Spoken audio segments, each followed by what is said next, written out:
আজকে আমার মনটা খুব খারাপ, কারণ আজকে মা চলে যাবে বাড়ি। তাই আমি সকালে সেভাবে কোনো আর নাস্তা করিনি, একেবারে আমি ভাত বসিয়ে দিয়েছিলাম। ওরা খুব তাড়াতাড়ি বেরিয়ে যাবে, মা চলে যাবে মানে তো আমাকে আর ভালো লাগছে না। তাই মা বললো ঠিক আছে তাহলে আমার সঙ্গে চলো, কিন্তু আমি গিয়ে মায়ের বাড়ি যেতে পারলাম না। মাঝপথে গিয়ে আমাকে নেমে যেতে হলো। কেন নেমে যেতে হলো সব বলবো আপনাদের আজকের এই ভ্লগে। ভিডিওটি আপনারা শেষ পর্যন্ত দেখতে থাকুন। আইমান তো আজ কোনো মতেই নানিকে ছাড়বে না, নানির সঙ্গে যাবে। মা যখন বাড়িতে আসে তখন মনটা খুব ভালো হয়ে যায়, খুব আনন্দ লাগে। আর যখন বাড়ি চলে যাই তখন আমার মনটা খুব খারাপ হয়ে যায়। তাই আমিও পারছি না মাকে ছেড়ে থাকতে, তাই আমি চলে গেলাম মায়ের সঙ্গে। কিন্তু আমাকে কেন নেমে যেতে হলো মাঝপথে? এই ভিডিওটি কিন্তু আমার আজকের না, যেদিন আমার ভাবি নার্সিংহোম থেকে ছুটি হয় সেই দিনের ভিডিও। যেতে যেতে কিন্তু আমি আর মায়ের বাড়ি গেলাম না, শ্বশুরবাড়িতে নেমে গেলাম। কেন নামলাম সেটা আপনাদের সামনে বলবো। আমি নামার পর আমার দেওর চলে এসেছিল নিতে আমাদেরকে, কিন্তু শ্বশুরবাড়ি না গিয়ে আবার চলে গেলাম আমরা একটি ননদের বাড়ি। আমি জানতাম না যে আজকে ননদের বাড়ি সবাই গিয়েছে। এই যে সবাই গিয়েছে, আমার ছোট ননদ, বড় শাশুড়ি, বড় জা, মেজো জা, সবাই। এই যে দেখতে পাচ্ছেন যে শাড়ি দেখাচ্ছে, সেই ননদটার বিয়ে কয়েকদিন পরে, তাই ওর বড় দিদির বাড়ি চলে গিয়েছিল সবাই থুবড়া খেতে। আমার শ্বশুরবাড়ির দিকে এই নিয়মটা আছে, আমি বিয়ের পর দেখতে পাই যে কারো বিয়ে লাগলে ওরা কয়েকদিন আগে থেকে নিজের আত্মীয়দের বাড়িতে নিমন্ত্রণ করে তখন থুবড়ো খেতে যায়। কিন্তু আমার মায়ের বাড়ির দিকে এই নিয়মটা কিন্তু নেই। ওরা আগে এসেছিল, ওদের খাওয়া দাওয়া কমপ্লিট হয়ে গেছে, তাই বাড়ি চলে গেল। আর আমি, আইমান আর আমার ছোট দেওর পরে এসেছি।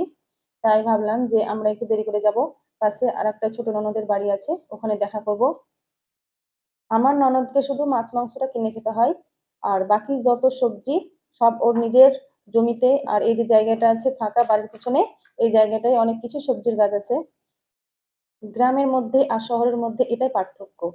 আমাদের শ্বশুরবাড়ি গ্রামে অনেকজন নিজের জমিতে সবজি চাষ করে থাকে। তাই ননদ বললো চলো তোমাকে বাইরে থেকে একটু ঘুরিয়ে নিয়ে আসি, আর সবজিগুলো কি আছে দেখি। দিয়ে অনেকগুলো লেবু, পেঁপে ব্যাগে ক্যারি করে দিল। তারপরে আমরা শ্বশুরবাড়ি চলে গিয়েছিলাম, ওখান থেকে এখন স্টেশনে চলে এসেছি। স্টেশনে এসে আমরা ট্রেন ধরার জন্য অপেক্ষা করছি। তার মধ্যে চলে গেল Hazarduari express. Hazarduari express train এই স্টেশনে দাঁড়ায় না। এরপরে কয়েকদিন পরে ননদের বিয়ে, তাই আমি আর থাকলাম না শ্বশুরবাড়িতে, কয়েকদিন পরে আসবো। এখন যদি তাহলে হয়তো আপনারা বুঝতে পারলেন আমি মায়ের সঙ্গে গিয়ে কিন্তু শ্বশুরবাড়িতে নেমে গিয়েছিলাম। আমার মায়ের বাড়ি যাওয়ার উদ্দেশ্য কিন্তু আমি মায়ের সঙ্গে যাইনি। আমি বললাম যে তোমাদের সঙ্গে গিয়ে, যে রাস্তা দিয়ে মায়ের বাড়ি যাওয়া হয় সে রাস্তায় প্রথমে আমার শ্বশুর বাড়ি, তারপরে মায়ের বাড়ি যেতে হয়। আইমান তো কোনো মতেই দাদুর বাড়িতে নামবে না, ও নানির বাড়ি যাবে। আমি মায়ের সঙ্গে গেলাম না, যে এখন গিয়ে হয়তো আমি দুদিন থাকতে পাবো, কারণ সামনে তো বিয়ে। এখন সন্ধ্যা টাইমে আমি আর আইমান হালকা কিছু টিফিন খাওয়ার জন্য চলে এলাম রান্নাঘরে। এসে ভাবলাম যে প্রতিদিন তো ম্যাগি আইমানকে সিম্পল ভাবে বানিয়ে দিই, তাহলে আজকে একটু অন্যরকম ভাবে বানাই। আমি ম্যাগিটা আগে সেদ্ধ করে জল ঝরানোর জন্য রেখে দিয়েছি।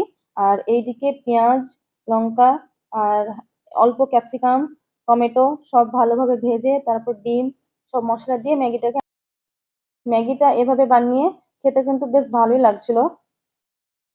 শুধু ম্যাগি খেলে তো হবে না, সন্ধ্যা মানেই তো আমার এক কাপ চা। চাটা কিন্তু আমি আগে বানিয়ে নিয়েছিলাম, কিন্তু আমি আবার গ্যাসটা অফ করে পাশে রেখে দিয়েছি, কারণ চা যদি আগে বানিয়ে রেখে দিই তাহলে তো ঠান্ডা হয়ে যাবে।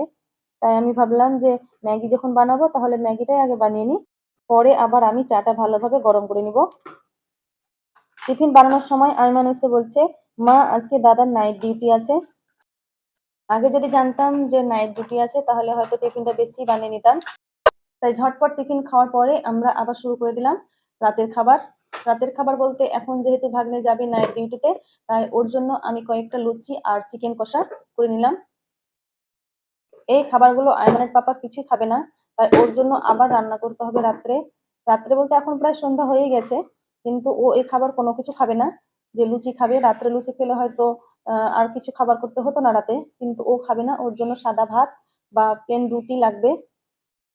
সব খাবার কমপ্লিট হওয়ার পরে আমি ভাগ্নেকে টিফিন ক্যারি করে দিলাম। তারপরে আমি আবার রাতের খাবারের জন্য প্রস্তুত নিলাম। আপনাদের ভিডিওটি কেমন লেগেছে অবশ্যই আমাকে জানাবেন, যদি ভালো লেগে থাকে তাহলে অবশ্যই লাইক করে দিবেন।